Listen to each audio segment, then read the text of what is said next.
Bienvenue à ce premier live inaugurant les Grands Prix Comment nouvelle formule, circonstances oblige. Nous serons avec vous cette année en 100% live online avec 6 lives d'1 heure à suivre du 6 au 16 avril. Chacun d'eux sera bien sûr également disponible en replay pour que vous puissiez le regarder quand ça vous chante et où ça vous chante. Avant d'ouvrir officiellement ce premier live, un merci tout particulier à nos partenaires, Audencia Sciencescom, iPressPack, Glory Paris qui a signé l'identité de ses 34e Grand Prix, l'ISCOM, Kantar, les Échos Le Parisien événements, chez qui nous nous trouvons actuellement, et notre partenaire média qui explore le futur et qui sera parmi nous tout à l'heure, Uzbek Erika. Merci également à nos 2 animateurs de choc, Constance Viblet et Ludovic Ebrard. Et enfin, merci à la fine équipe de Comment pour cette grande et belle organisation. Au programme, la révélation des grandes inspirations de la communication 2020-2021. Chacun des lives vous permet de découvrir une partie des campagnes lauréates qui sont associées à ces inspirations détectées parmi les dossiers que vous avez déposés, ainsi que le décryptage de cette grande inspiration par nos expertes et experts. Juste avant de commencer, je vous invite à utiliser notre hashtag GPComment pour suivre les résultats du palmarès, bien sûr, sur Twitter. Vous pouvez aussi suivre l'actualité des Grands Prix et de Comment en vous abonnant à nos comptes LinkedIn et Instagram. Nous avons décidé d'ouvrir cette cérémonie avec cette première inspiration, la com Feel Good, pour tenter de surfer ensemble sur une vague d'optimisme. En son temps, Voltaire disait « J'ai décidé d'être heureux parce que c'est bon pour la santé ». Oui, mais pas toujours facile dans le contexte actuel et en l'absence de perspective de rester enthousiaste. Les marques et les entreprises ont bien compris, elles semblent s'être investies d'une mission de santé morale et publique, ou presque, et ils font appel à la communication pour apporter à leurs audiences un vent de fraîcheur comme un antidote à la morosité ambiante. Le bonheur ne s'achète pas, en revanche les émotions sont contagieuses. La communication l'a compris depuis longtemps et décide de miser sur la viralité des contenus pour apporter de la joie et redonner le sourire. Humour, légèreté, gratitude. Les dispositifs de communication cherchent à nous réconforter et à déjouer nos humeurs noires. C'est ce que nous allons voir dans les campagnes primées avec notre premier expert, Thierry Keller, directeur des rédactions de Uzbek Erika. Mais pour commencer, place à la vidéo qui présente cette première inspiration de la communication 2020-2021. En 68, c'était sous les pavés, la plage. En 2020, c'est sous la Covid, la liberté. Alors que l'année s'est jouée en mode confiné, sinistré, un vent d'optimisme et de fraîcheur souffle sur la communication. Elle se plie en 4 pour nous faire voir la vie en rose, nous émouvoir, nous réconforter, nous faire sourire et même rire. Pour mieux conjurer le sort peut-être. En tout cas, la com se fait moins chartée, plus spontanée. C'est bon pour le moral. Bonjour Thierry. Bonjour Séverine. Pourquoi est-ce qu'on a besoin de feel good en ce moment? Pourquoi on a besoin de feel good? Et c'est quoi le feel good pour toi? Je crois que quand on parle de feel good, on parle d'un feel good movie. C'est un truc dont on ressort en ayant envie d'aimer tout le monde, de manger la terre entière et avoir de l'appétit. Donc évidemment, aujourd'hui, c'est un peu l'inverse qui est en train de se passer. C'est que on est plutôt dans le feel bad. Et je pense qu'on a politiquement, culturellement, émotionnellement besoin de feel good. On est en France, on est un pays qui est fondé sur, en gros, si je le dis rapidement, deux valeurs. D'abord, c'est la baguette et le vin rouge, ouais. Nos valeurs bien connues dans le monde entier. Mais c'est ce que les gens savent de la France. Et en fait, la première valeur, c'est évidemment l'art de vivre à la française. C'est juste qu'on est des mammifères et qu'on a envie de se frotter les uns aux autres, on a envie de boire un coup en terrasse avec modération. Et l'autre truc, c'est aussi quand même la solidarité. On est quand même reconnu pour être le pays, même si tout fonctionne pas comme sur des roulettes, on est quand même le pays où quand on tombe par terre, la communauté nationale nous ramasse et nous tend la main.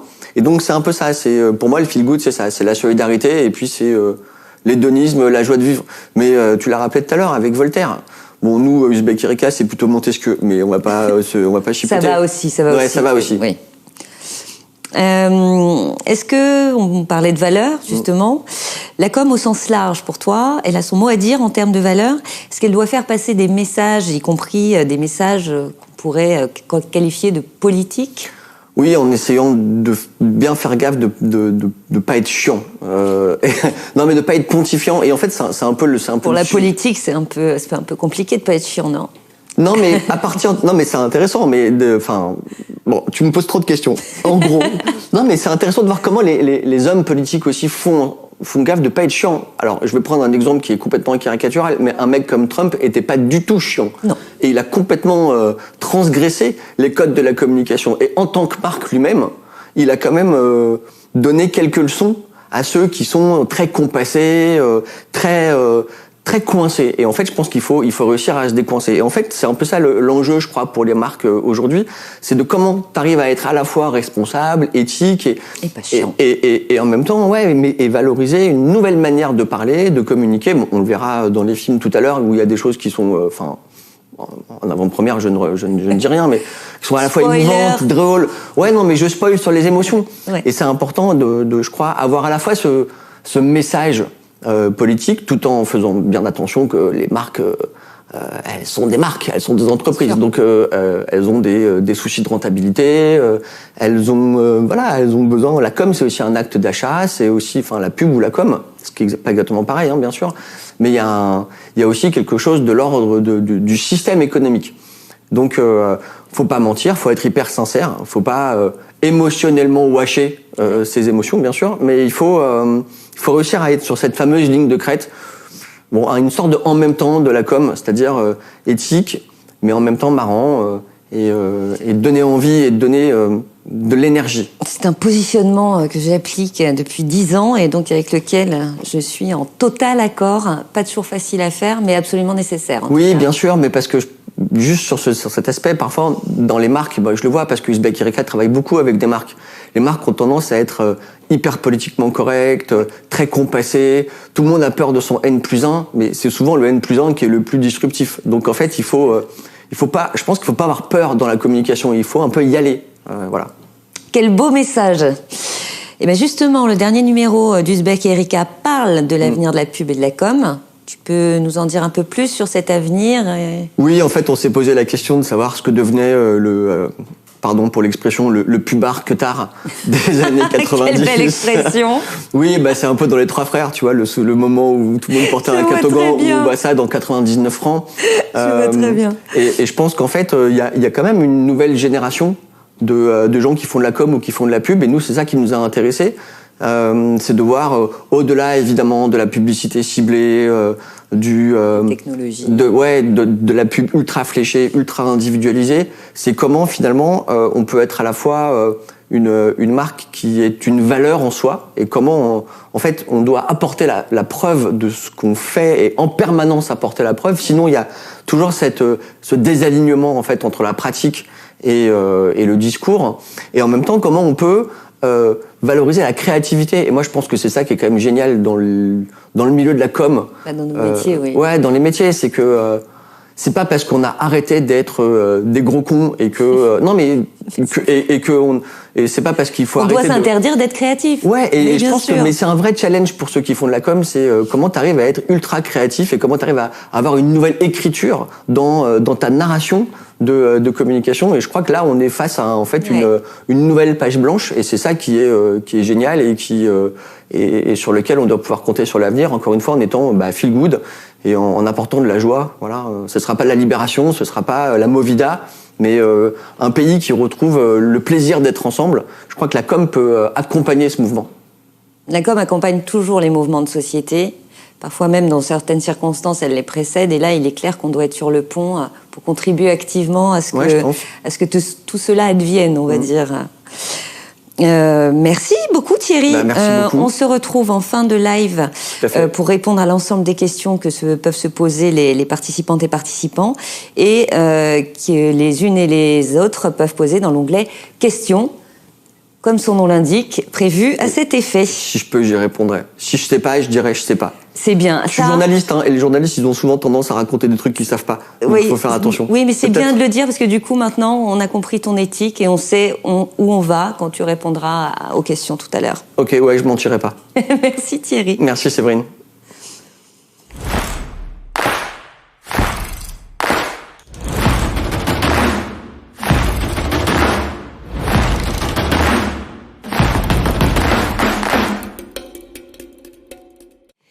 J'accueille maintenant Ludovic Hébrard, président de l'agence Avec un grand H et administrateur engagé et vice-président de Comment sur l'axe parcours professionnel et employabilité, qui sera notre animateur pour cette petite heure ensemble.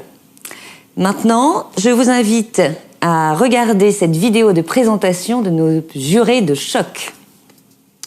Jury que tu as eu l'honneur de présider, Séverine. Et parce que chez Comment, on aime aussi les chiffres, voici justement les grands chiffres de cette 34e édition, pour la première fois 100% online. Et quels chiffres! 177 dossiers, 24 catégories, 24 Comment d'or, 2 grands prix et 1 coup de cœur, étudiés et récompensés par nos 34 jurés. 34 jurés qui étaient répartis en 8 jurys, en 4 jours, tout ça en 19h, 27 minutes et 3 secondes de délibération en visio, vous imaginez les yeux, et 2h30 aussi de plénière pour déterminer 74 dispositifs de communication gagnants. Un vrai défi, je pense que du coup on peut encore les remercier. Assaël Adari d'Occurrence, Céline Boisson de Nude, Coralie Cornet d'Argos, Marion Doucet de L'Oréal, Hervé Française de Oco, Ludovic Hébrard de Avec un grand H, Agathe Lélu, directrice de la communication, et Anne-Cécile Thoman de TBWA Corporate. Ils étaient là, ils étaient connectés, ils et elles d'ailleurs, ils étaient drôles, bienveillants, ils ont été extrêmement efficaces. Ce sont les animateurs et animatrices de cette 34e édition des Grands Prix, et nous les remercions encore une fois. Je vous laisse maintenant entre de bonnes mains avec Ludovic, et déclare ouverte la remise de prix de notre 34e édition sous le prisme du Feel Good.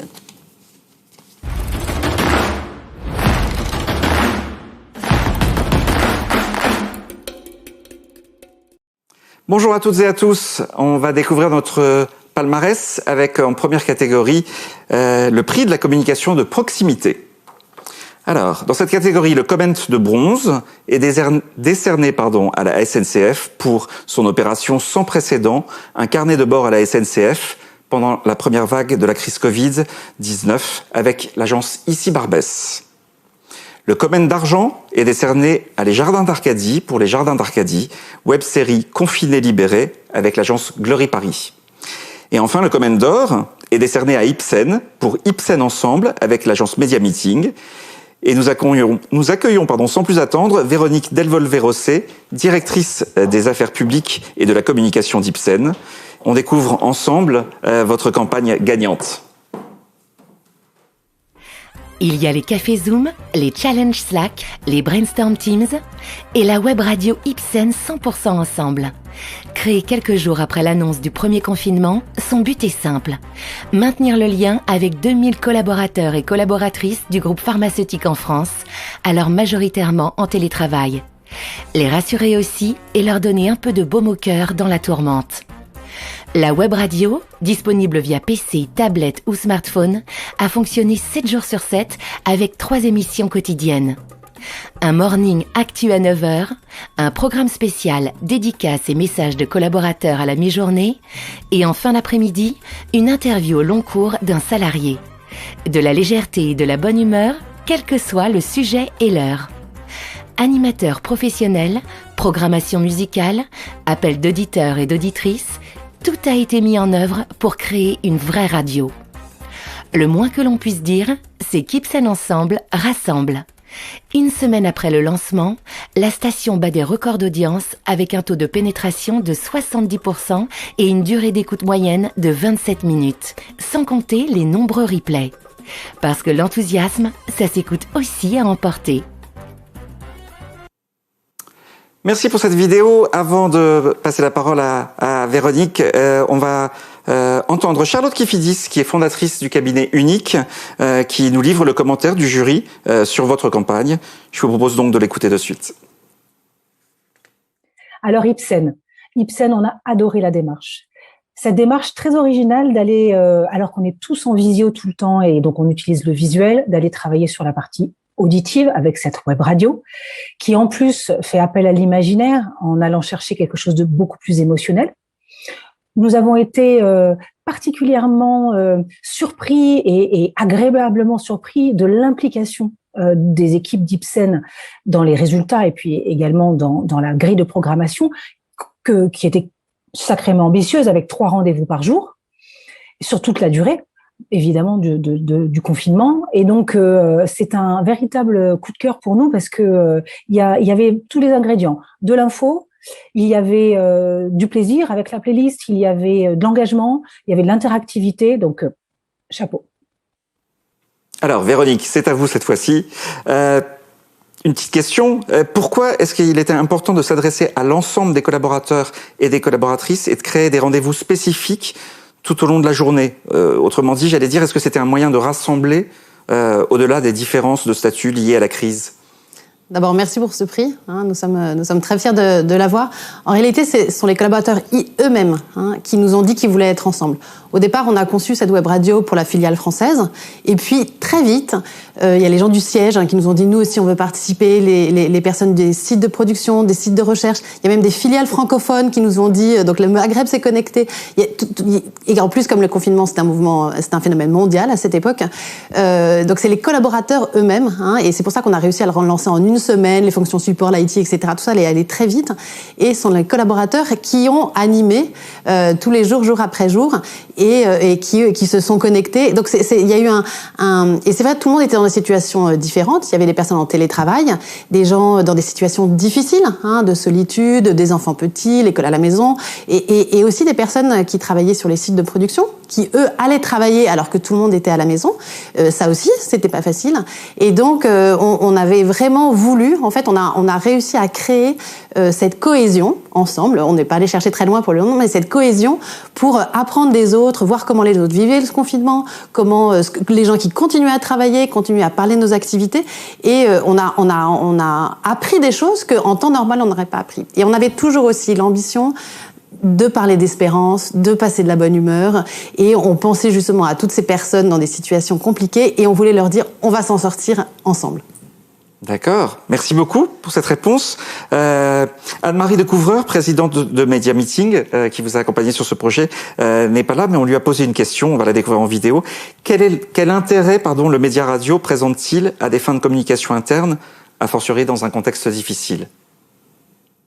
Bonjour à tous. Effectivement, la radio a beaucoup d'intérêt en communication interne. Les chiffres parlent d'eux-mêmes. 95% des Français écoutent déjà la radio, donc l'usage existe, mais aussi le podcast. Le podcast est vraiment aujourd'hui le média préféré des Français.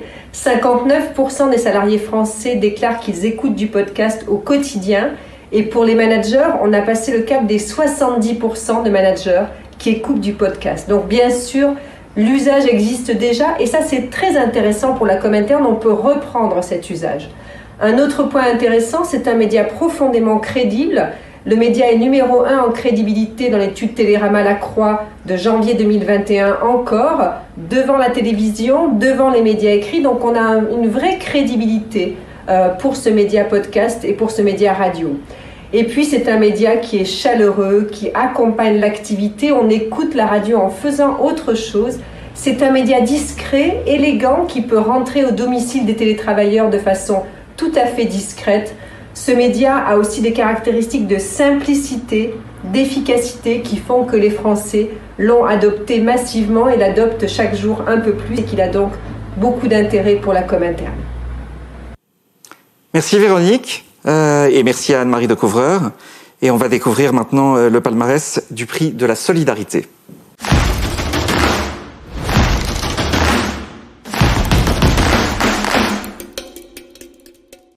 Alors, seul un Comète d'or est remis pour cette catégorie. Et donc le Comète d'or est décerné à la Fédération hospitalière de France pour des hommes et des femmes farouchement engagés avec l'agence OCO. Et on va accueillir en duplex sans plus attendre Guillaume Papin, qui est directeur de la communication et des partenariats à la FHF, et Hervé Frances, qui est président d'OCO. On découvre ensemble cette campagne en vidéo. MERCI, 5 lettres qui résonnent comme un mantra. Elles consolent dans la douleur, apportent de l'énergie. Alors, quand le personnel nous fait le cadeau du film des femmes et des hommes farouchement engagés, juste pour nous remercier de l'avoir applaudi à 20h, nous aurions presque envie de le serrer dans nos bras. Le film a été tourné en pleine urgence, pendant le premier confinement, par les équipes hospitalières de la Fédération hospitalière française. Des images captées sur le terrain pour faire découvrir au grand public les coulisses du combat contre la maladie. L'idée est certes de remercier, mais aussi de l'inciter à ne pas oublier, à rester solidaire et mobilisé. Parce que oui, Covid ou non, ces farouches engagés sont sur le front 7 jours sur 7, Covid ou pas Covid. Des femmes et des hommes farouchement engagés a été diffusé au sortir du confinement, gratuitement sur Canal+ et Facebook. La chaîne de solidarité a joué à fond pour la diffusion. Les 50 journalistes santé et société les plus influents ont pleinement joué le jeu du partage. Relayé sur Twitter, le film a généré plus de 136 000 impressions. Et ça aussi, ça donne envie de dire merci. Guillaume et Hervé, encore 2 petites secondes. Je vais lancer Emmanuelle Deprez, directrice de la communication de Naos, qui nous livre le commentaire du jury pour cette belle campagne. Le jury a choisi le dossier de la Fédération hospitalière de France. C'est un projet qui nous a touchés parce que, au-delà de la mobilisation nationale incroyable vécue lors du premier confinement, cette fédération a réussi à la retranscrire en une activation, une action de communication où on ressentait cette mobilisation avec des images envoyées partout en France par le personnel hospitalier. Et donc, c'était extrêmement cohérent et très fort. Le lien était perceptible dans l'action de communication. Merci Emmanuel pour ce commentaire. Et donc, c'est à vous, Guillaume Papin. Je vais vous poser une question sur cette campagne. Pourquoi avoir choisi en fait de remercier le grand public par le biais d'un film ? Déjà, je vais commencer par remercier le jury pour ce prix.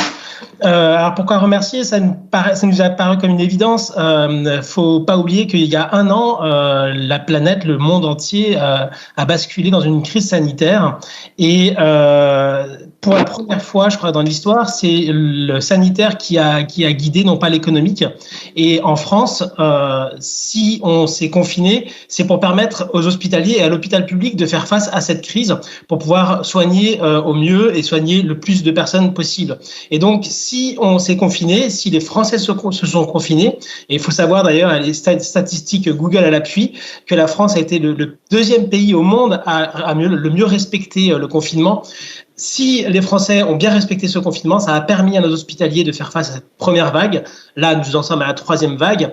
Et donc, ça nous semblait une évidence de remercier les Français d'avoir respecté ce confinement pour qu'on puisse soigner au mieux tous les Français et les accueillir à l'hôpital public. Et il y avait un 2e message subliminal, c'est de dire qu'une fois que cette première vague était passée, on les accueillait à l'hôpital. Il fallait absolument que les Français reviennent parce que c'est un des effets collatéraux assez catastrophiques de cette crise. C'est qu'il y a plein de Français qui n'ont pas pu aller à l'hôpital pour laisser les cas Covid. Et du coup, il y a eu un renoncement aux soins. Et donc, il fallait qu'on appelle les Français à revenir à l'hôpital, leur dire qu'on était prêt à les accueillir. Merci Guillaume. Je me tourne maintenant vers Hervé Frances, pour mémoire patron de l'agence OCO. Alors Hervé, remercier, est-ce que c'est aussi engagé ? Ce qui est engagé, en fin de compte, c'est pas seulement, pardon, ce qui est engagé finalement, c'est pas seulement de dire merci, c'était aussi de rendre compte, parce que ces images-là, on les voyait un peu par petits bouts. Et lorsqu'on a eu cette idée avec Guillaume d'engager ce film, on avait aussi envie de montrer que, à travers des gestes, notamment extrêmement simples, extrêmement pudiques, l'engagement s'exprimait. C'était pas seulement un engagement heure après heure et semaine après semaine qui était celui des hôpitaux. C'était aussi un engagement qui était porté à travers l'invisible quelquefois ou l'indicible. Et dans le choix des images qu'on a pu récupérer et qu'on a voulu mettre en scène, il y a eu cette volonté. Pas seulement d'avoir des images spectaculaires, on a même cherché à éliminer toute image qui pouvait être morbide ou inquiétante, mais être plus dans la nuance. parce que c'était aussi ça l'objectif de ce film, et d'ailleurs la thématique qui fait référence à la marque FHF, mais des femmes et des hommes farouchement engagés, on voulait l'exprimer à travers ces petits détails et ces petites nuances. Merci Hervé et merci Guillaume, merci à tous les deux. Et on va découvrir maintenant le palmarès du prix du film interne.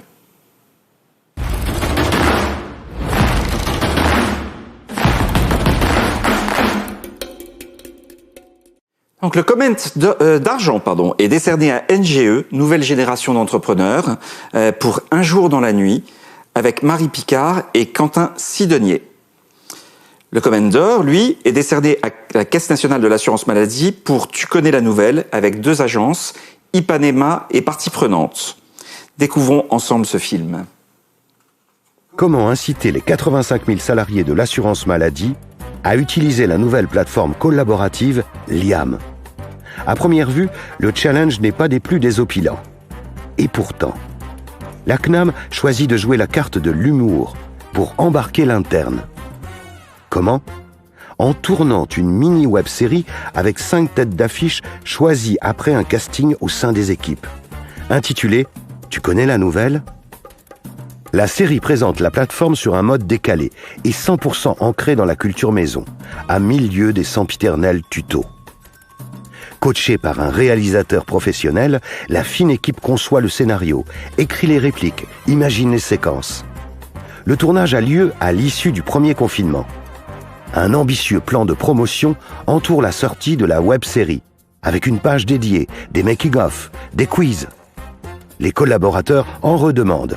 92% d'entre eux réclament une saison 2. Quant aux connexions à la plateforme, elles explosent. Elles ont quadruplé grâce à la série. Ah, l'humour. On n'a rien inventé de mieux pour accompagner le changement. Avant d'entendre les lauréats, Julien Ferré, qui est directeur de la communication de Voyage SNCF, nous livre le commentaire du jury sur cette édition. Je vous propose de le découvrir ensemble. Alors, ce que j'ai trouvé très intéressant avec ce cas de vidéo de communication interne de la CNAM, c'est d'abord que l'émetteur est une institution. Et donc, on ne s'attend pas forcément à ce type de ton de la part d'une institution publique qui réutilise les codes de la sitcom.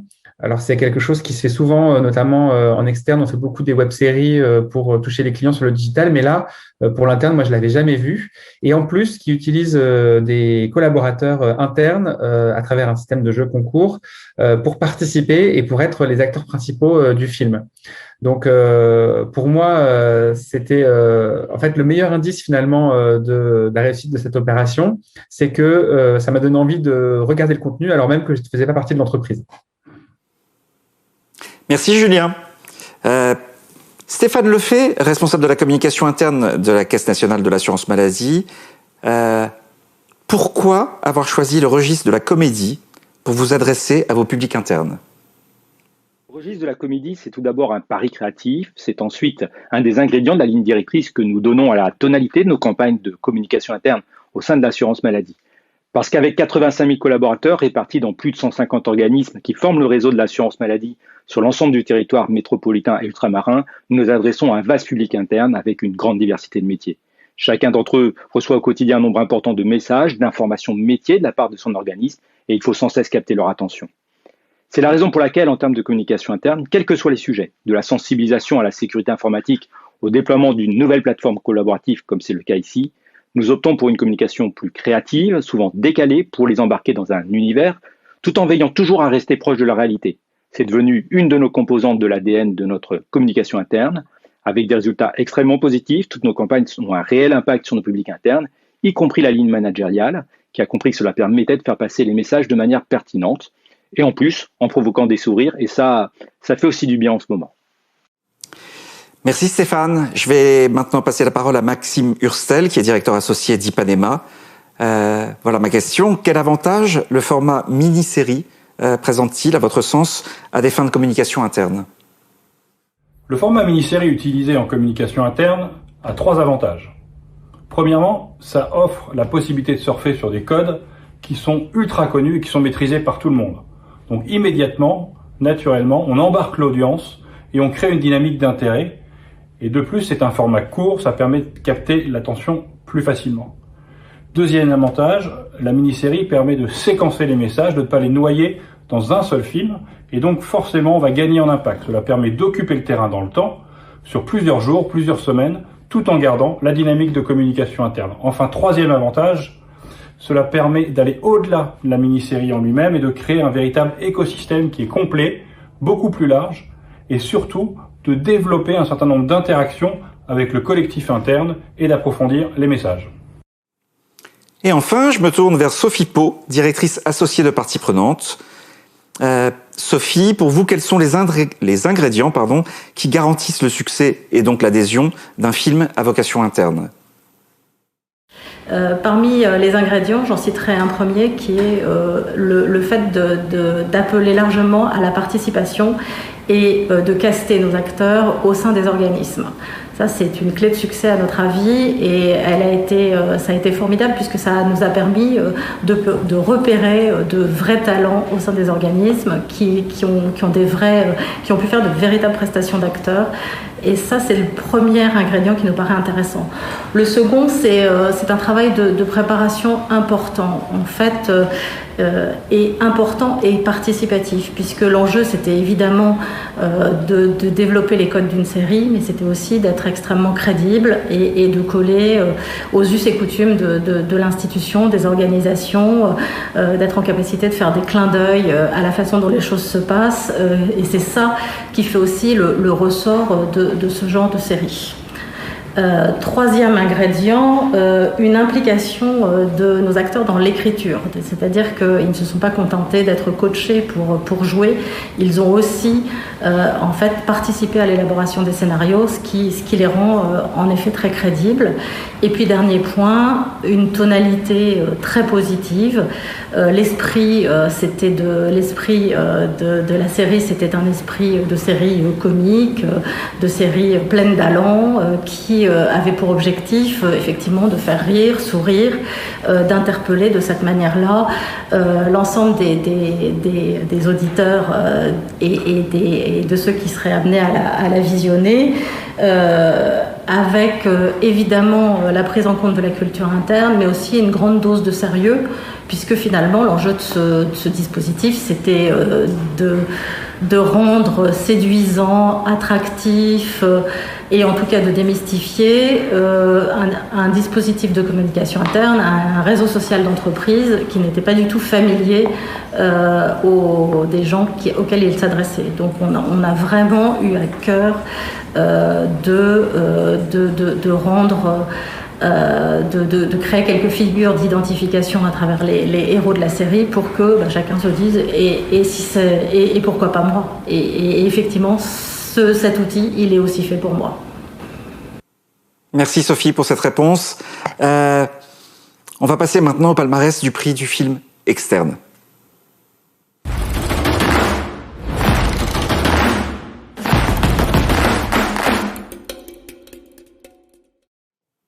Le Comment de bronze est décerné à Edmond de Rothschild pour Écosystème avec l'agence TBWA.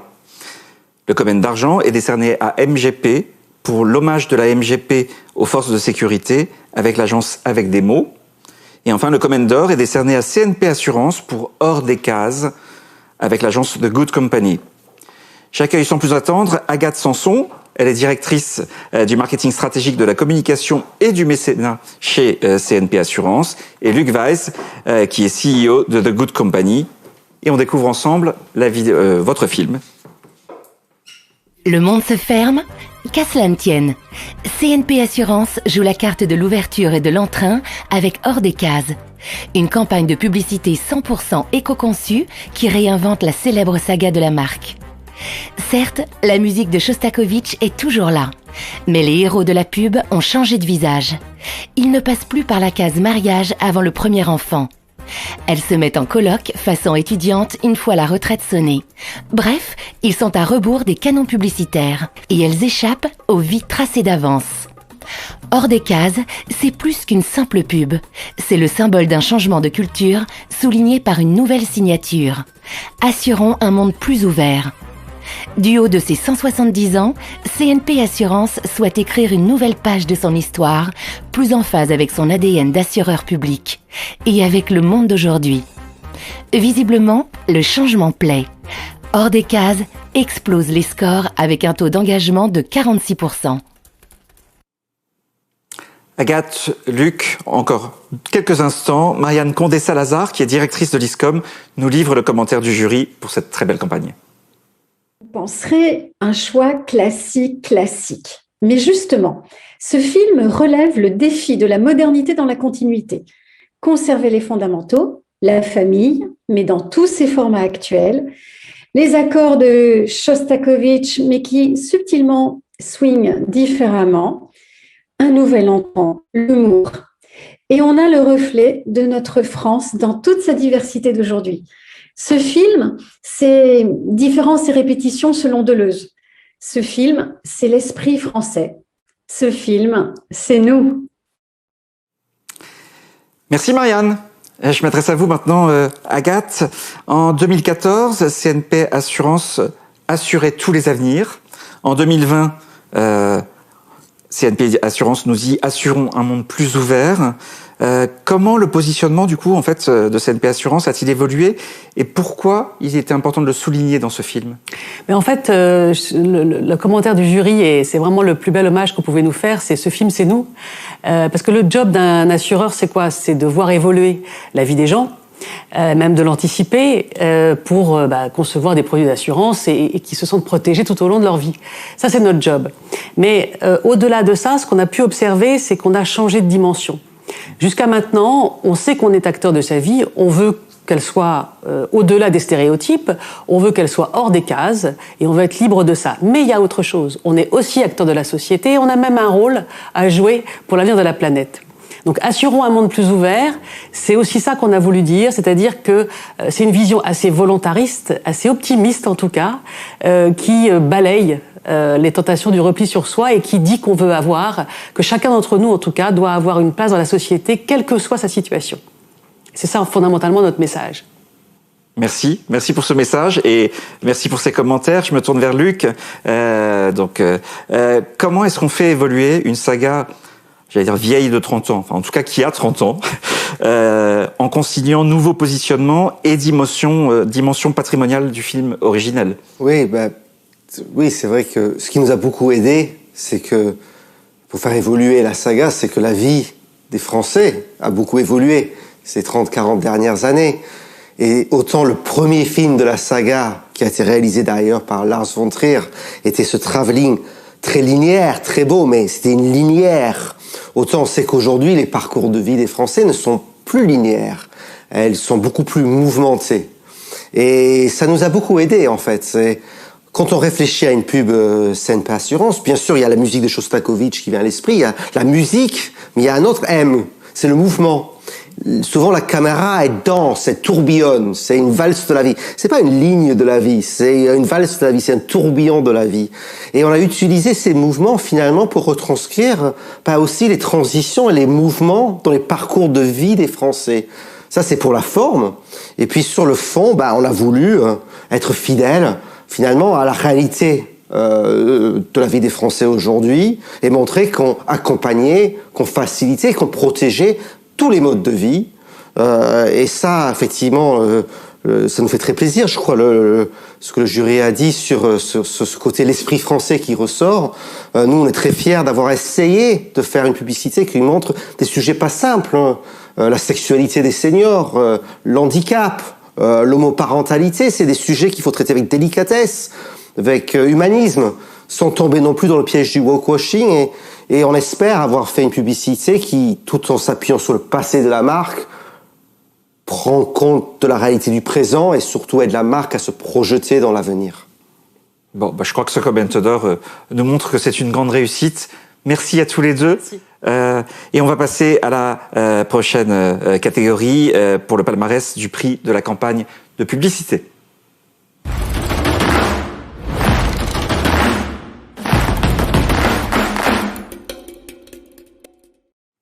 Alors, c'est parti pour le palmarès avec le Comène de bronze qui est décerné à AXA Prévention pour Vous avez la vie devant vous avec Hungry and Foolish.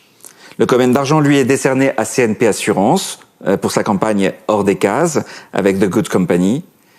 Et le Comène d'or, lui, est décerné à BPCE Caisse d'épargne pour sa campagne « Être utile à Loïc » avec l'agence Altman Pacro.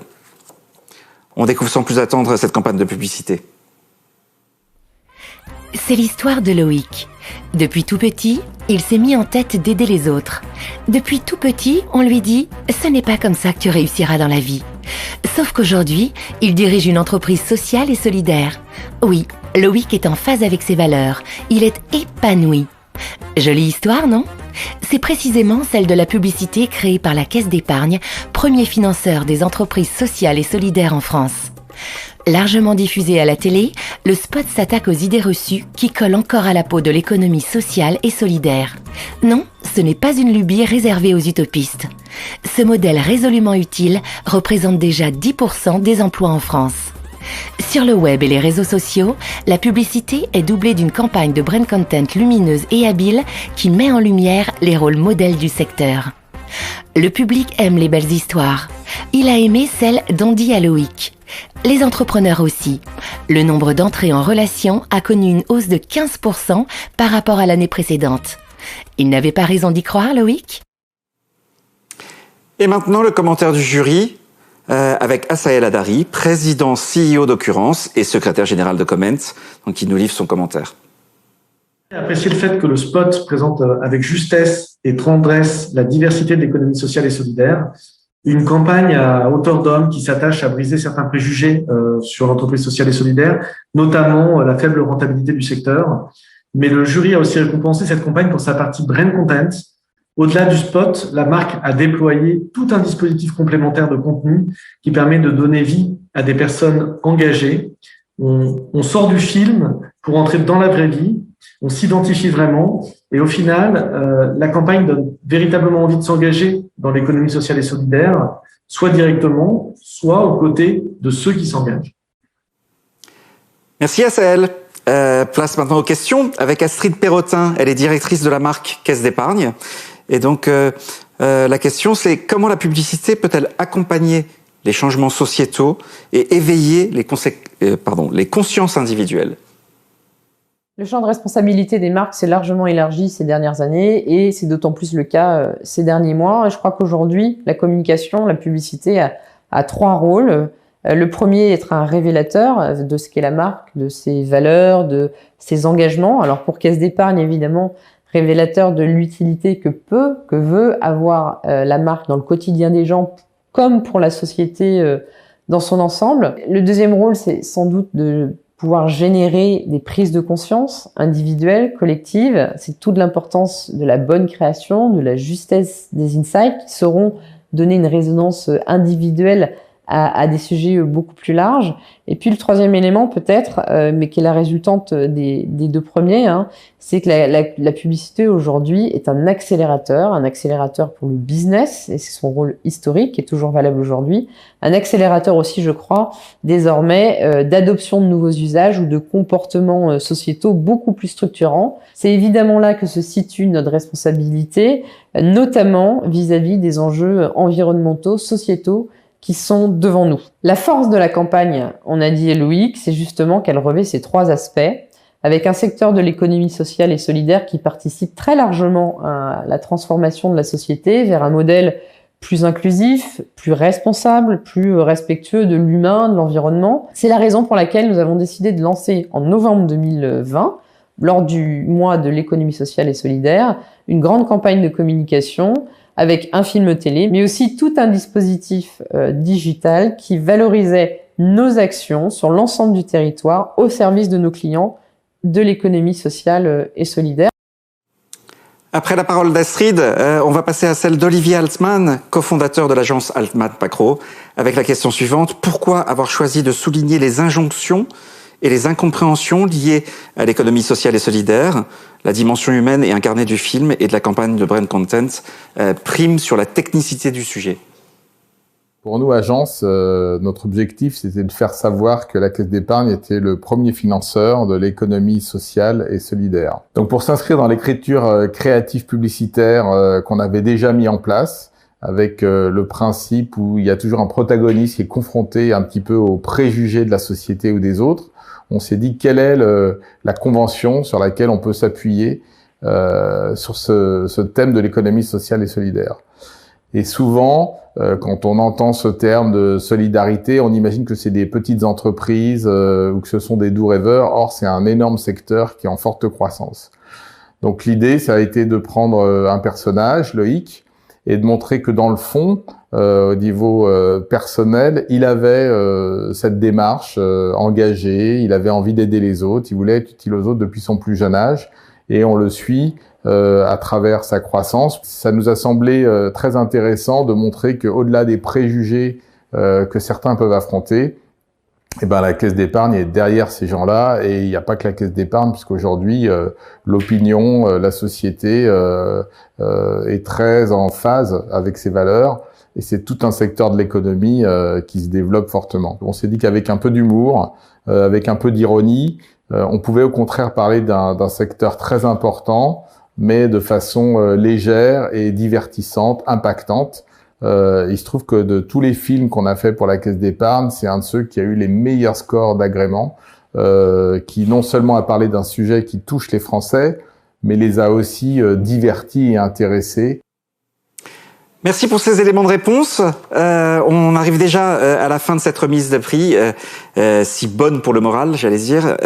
On retrouve Thierry Keller, pour mémoire, il est directeur des rédactions Ouzbek Erika, qui va revenir sur l'ensemble de vos questions.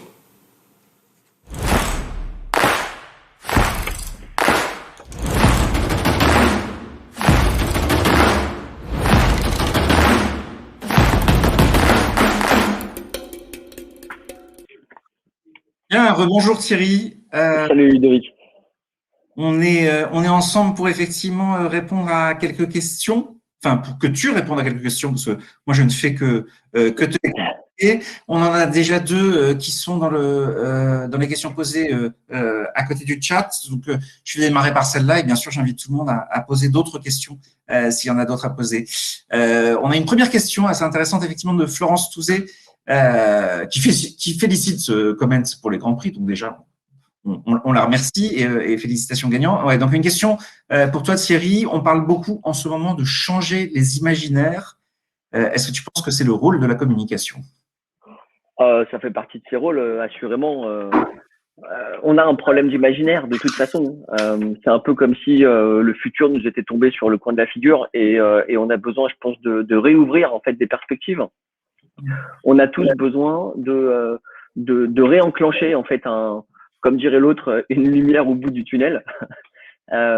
Et moi qui fais de la prospective avec Ouzbek Erika depuis maintenant 10 ans, je me rends bien compte que faire de la prospective et réfléchir à l'avenir est devenu extrêmement difficile. On a beaucoup parlé du monde d'après il y a 1 an, et on se rend compte que ce monde d'après a du mal à advenir, et qu'on est plutôt, alors nous on l'a caractérisé comme ça, on est plutôt dans une sorte de long maintenant, un long maintenant qui n'en finit pas. Et je pense que, enfin moi, au vu de tout ce qu'on a pu observer là dans les films et à travers tous les témoignages, on se rend compte que on est quand même très nombreux à vouloir réouvrir des imaginaires, repenser loin, c'est-à-dire remettre finalement le curseur du temps quelques années en avant, plutôt que de passer notre temps à déprimer et à observer ce présent déprimant qui finit par nous ensevelir. Et donc oui, évidemment, la com, mais je crois que tous les intervenants l'ont dit, elle sert à accompagner, elle est pas l'alpha et l'oméga de ces nouveaux imaginaires, mais parce qu'elle est créative et parce que on trouve à la fois des nouvelles manières de communiquer, mais aussi d'anciennes manières. Je pense notamment à la radio avec Ibsen. On sera capable, je pense, collectivement, d'écarter cette espèce de rideau de fer qui nous est tombé dessus un peu comme ça, comme une chape de plomb. Et clairement, moi, je vois beaucoup d'optimisme, et je me permets d'ajouter que je trouve que par rapport à tout ce qu'on voit aujourd'hui dans la société, dans le débat public qui est extrêmement nauséabond, qui est plein d'acrimonie et de négativité, j'ai le sentiment que le cœur de la société française n'a pas envie de ça, n'a pas envie de se foutre sur la gueule et de se jeter des anathèmes à la figure, et au contraire a envie de solidarité. Et il y a un autre truc qui est hyper important dans tout ce qu'on a entendu, c'est le mot d'humour. On a besoin de retrouver le rire. On a besoin de le sourire, le rire, en fait, tout le spectre de la bonne humeur. Je comprends. Donc effectivement, il y a une vraie utilité à embarquer les gens dans leur imaginaire. On parle souvent chez Comet d'utilité dans la communication. Donc on peut être utile en apportant des choses très pratiques, mais aussi en développant l'imaginaire des gens. Oui, et puis il y a objectivement en ce moment un doute autour de la publicité. Pourquoi faire de la publicité? Sur quel type de produit? Faut-il faire de la pub pour des SUV? Faut-il faire de la pub pour ceci ou pour cela? Moi, je pense qu'il faut pas jeter bébé avec l'eau du bain. Clairement, il y a des questions qui se posent autour de la destination de la publicité ou de la communication. Mais par exemple, quand on se balade dans le métro et quand on voit des murs tout blancs, bah c'est un peu déprimant. Moi, j'avoue, j'aime bien la pub, mais je fais partie de la génération aussi qui a assisté aux nuits des publivores. Et quand on veut, en tout cas, moi, en tant que journaliste, quand je veux mieux comprendre la société, je commence toujours par regarder ce qui se passe en termes de publicité. Il y a une sorte de double mouvement. Alors, est-ce que les planeurs strat qui sont en amont de la com nous influencent ou sont influencés par la société? En tout cas, ce qui est intéressant, c'était cette espèce de double mouvement. Luke Wise, tout à l'heure, parlait de mouvement. Je pense que c'est fondamental. Ok. Et tu l'évoquais toi-même tout à l'heure, tu parlais d'émotion washing. Là, on a une question effectivement sur le feel good washing, comme on a connu le greenwashing, etc. Donc, à quoi on doit faire attention justement pour pas tomber dans cette dérive? Parce qu'à vouloir trop en faire, on peut se perdre. Je pense que en fait, les spectateurs, les auditeurs ou les consommateurs de publicité savent totalement faire la différence. Enfin, on est maintenant devant des sociétés qui sont extrêmement matures et beaucoup moins naïfs qu'avant. Et je parlais tout à l'heure des feel-good movies. Tout le monde sait bien la différence entre un feel-good movie raté et, je sais pas moi, par exemple, au hasard, Coup de foudre à Notting Hill, qui est pour moi l'incarnation du feel-good movie, et où à la fin, on a compris qu'on se foutait pas de notre gueule. Donc je pense que c'est un peu comme le bon et le mauvais chasseur. On sait reconnaître à la sincérité et à l'énergie qui a été mise dans la production d'une œuvre publicitaire ou de communication, si ça relève de quelque chose d'artificiel, ou au contraire si ça vient du cœur. Voilà, c'est con, hein, mais j'ai entendu aussi un terme hyper intéressant, c'est le terme, je sais plus qui a prononcé ce mot, je crois que c'est Marianne Condé-Salazar, l'esprit français. Oui. Un mélange d'humour et d'ironie, mais aussi de gentillesse. Moi, ça me dérange pas du tout qu'on parle de gentillesse. Je trouve que le mot de bienveillance, il est un peu galvaudé. Mais revenons un peu à cette histoire de gentillesse. En fait, c'est pas grave d'être sympa avec les gens. Enfin, c'est pas que c'est pas grave, c'est que ça va, c'est pas un truc de bolos, quoi. On a le droit d'être gentil et c'est même nécessaire, surtout dans une période comme celle-ci où on a besoin de se serrer les coudes. Et d'ailleurs, par rapport à tout ça, et je fais référence à la question d'Anne Clément qui nous pose la question, la com se rapprocherait-elle davantage des RH, des ressources humaines? On est dans une logique aussi où on voit bien que ce feel good, il est avant tout, ou plus que jamais nécessaire en interne. Donc effectivement, avec les RH, ça te parle? Alors là, c'est intéressant cette question parce qu'il y a un micro-sujet autour de ça. Oui. Nous, on a fait pas mal d'enquêtes d'opinion autour du monde du travail. Et si on se rend compte que dans le monde de l'entreprise au sens large, les salariés français, les gens, les travailleurs sont heureux au travail. Il y a des chiffres extrêmement éloquents autour du fait que c'est important d'aller au travail, de rencontrer ses collègues, de se remélanger, d'avoir une autre identité que l'identité qu'on peut avoir dans sa sphère intime. En revanche, il y a un sujet d'alignement ou de désalignement entre le discours officiel et celui qui est reçu par le collaborateur. Et on est sur du 50-50. C'est-à-dire que je pense que, et je parlais tout à l'heure en introduction de la preuve que peuvent apporter les entreprises à leur discours. Et je pense que c'est peut-être ça le vrai enjeu. Tout n'est pas encore complètement résolu et l'adéquation entre le discours de la responsabilité et la preuve de la responsabilité est encore un champ qui est devant nous. Ok, je comprends. Et on est dans une logique effectivement où on parle aujourd'hui, depuis quelques années, de l'engagement des collaborateurs. mais justement peut-être, a fortiori dans nos métiers de la communication d'ailleurs, parce que je pense qu'on a des métiers où le télétravail peut être un des métiers où le télétravail peut être ultra développé. C'est peut-être d'autant plus nécessaire de faire du feel good, mais certainement par la preuve. Oui, il y avait cette expression que j'avais entendue, je crois, de la part d'Antoine Cyr de BNP Paribas, qui est le directeur de l'engagement, et qui disait que le télétravail nous avait rendus plus productifs, mais moins alignés. Oui, c'est ça. Alors, on est clairement plus productifs. Enfin, on le voit bien. Et quand on va recommencer, nous, les fonctions support, à sortir et à faire des déjeuners, on va se rendre compte que on est moins productif, mais on est plus heureux. Donc, il va falloir qu'on trouve un peu ce calage. Mais oui, en tout état de cause, la question du alors excuse-moi parce qu'il y a mon chat qui m'embête. Voilà. C'est les aléas du télétravail. C'est du feel good aussi. Ouais, c'est du feel good, mais je pense que oui, on est aussi on a besoin d'être des collaborateurs engagés. Encore peut-être une petite citation. Je me souviens de Pierre Duprat, le DIRCOM de chez Vinci, qui disait qu'il avait besoin que ses collaborateurs soient des militants. Alors le vocabulaire, le terme est quand même abrupt, mais je suis assez d'accord avec cette expression. On a besoin d'être des militants, mais comme tout militant, on a aussi besoin de savoir pourquoi on combat. Et c'est clair qu'on peut pas se contenter de jolies plaquettes ou de buzzwords. On a vraiment besoin encore une fois, de sincérité. Et on a besoin de savoir, parce que maintenant, de toute façon, tout se sait, que sa propre entreprise, elle apporte la démonstration de son discours et qu'elle elle est réellement engagée. Et clairement, c'est encore un léger voile à soulever dans le monde de l'entreprise en France. Je pense qu'il y a encore du chemin à faire, mais pour l'observer depuis quelques années, on est clairement sur le bon chemin. Sur le bon chemin. Ouais. Ah oui, clairement. Enfin, je pense qu'il n'y a pas de débat par rapport à ça.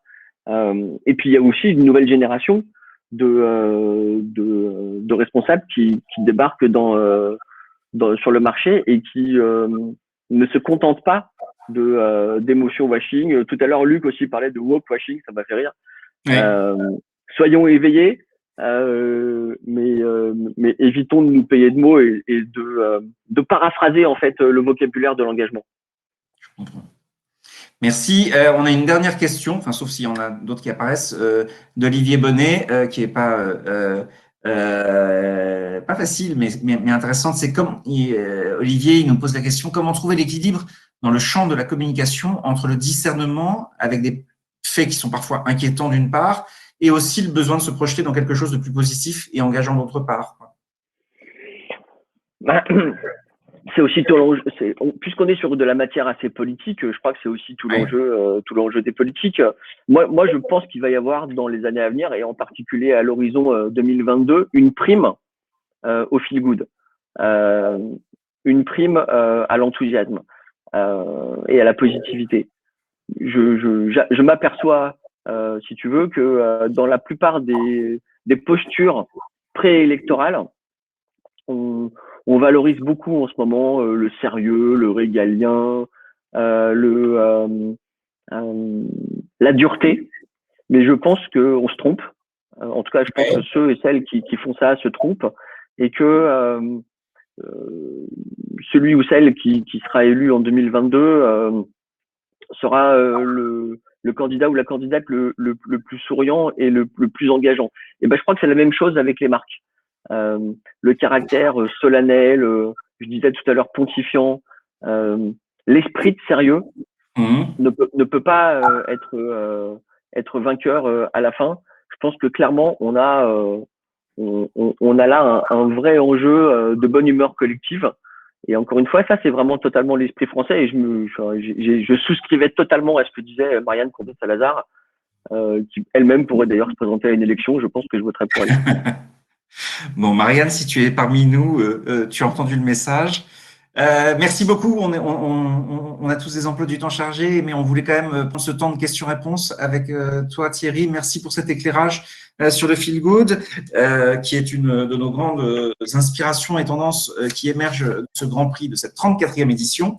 Et je donne rendez-vous aux uns et aux autres pour le prochain live jeudi 8, donc après-demain, et l'inspiration qui émergera ce jeudi 8, c'est la notion de collectif. On peut se dire éventuellement que c'est en lien souvent avec le feel good. Merci beaucoup Thierry, et merci à toi Ludovic, et merci à toute l'équipe de Comment qui est formidable. Vraiment, ils font un super boulot. Merci, bonne journée à tous. Salut. Bye.